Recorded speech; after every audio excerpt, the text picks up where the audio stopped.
ना कि एक बात ध्यान से सुनना कि कैरेक्टर क्या है। जैसे कि प्लांट हाइट क्या है, एक कैरेक्टर है। सर इसका ट्रेट कितना हो सकता है, टॉल हो सकता है, डार्क आ सकता है। तो जैसे कि अगर हम बात करते हैं, ये हमारे पास क्या है, पेन है। पेन ब्लू कलर का भी पेन है, ब्लैक कलर का पेन है, रेड कलर का पेन है, ग्रीन कलर का पेन है।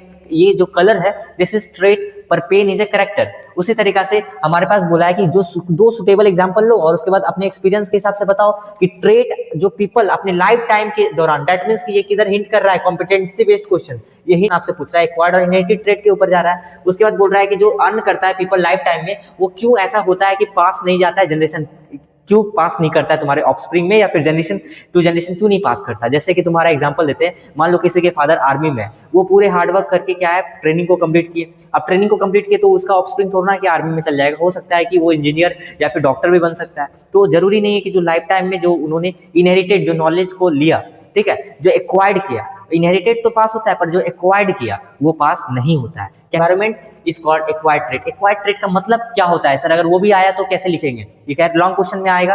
तो एक्वायर्ड ट्रेट का सीधा सा मतलब होता है कि जो एनवायरमेंट के हिसाब से जब तुम अपने आप को इनहेरिटेट करते हो, अपने रिस्पॉन्सेस एनवायरमेंट के हिसाब से अपने रिस्पॉन्सेस को डेवलप करते हो, वो सारा क्या एक्वायर्ड ट्रेट के अंदर आता है। एक्वायर्ड ट्रेट जो होता है किसी भी ऑर्गेनिजम्स का can not pass on their future generation. Acquired trait जो तुम सीख रहे हो, जैसे कि मान लो कि तुमने डांस अच्छा सीखा, तुमको अच्छा क्या कहता है बोलने आता है, तो जरूरी नहीं है कि वो ऑफस्प्रिंग में तुम्हारा अच्छा बोलेगा। They also have to work hard, जितना तुमने वर्क हार्ड करके किया, हो सकता है वो दूसरे सेक्टर में जाए और वो जो दूसरे सेक्टर में सीखेगा जरूरी नहीं उसका ऑफस्प्रिंग वो पास कर जाए, क्योंकि एक्वायर्ड ट्रेट पास नहीं होता।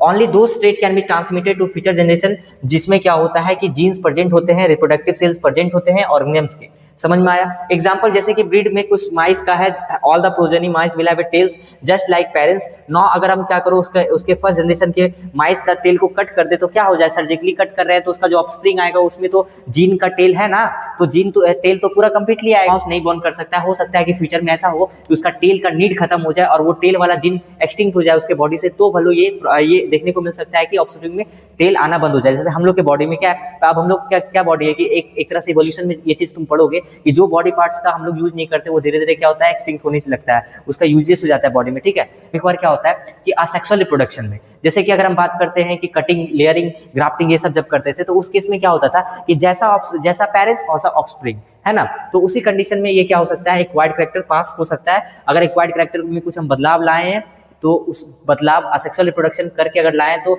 वो अगर फिर से ऑफस्प्रिंग बनेगा तो उसमें वो दिखेगा। अच्छा क्वेश्चन था, काफी डीप क्वेश्चन था। अब आगे बढ़ते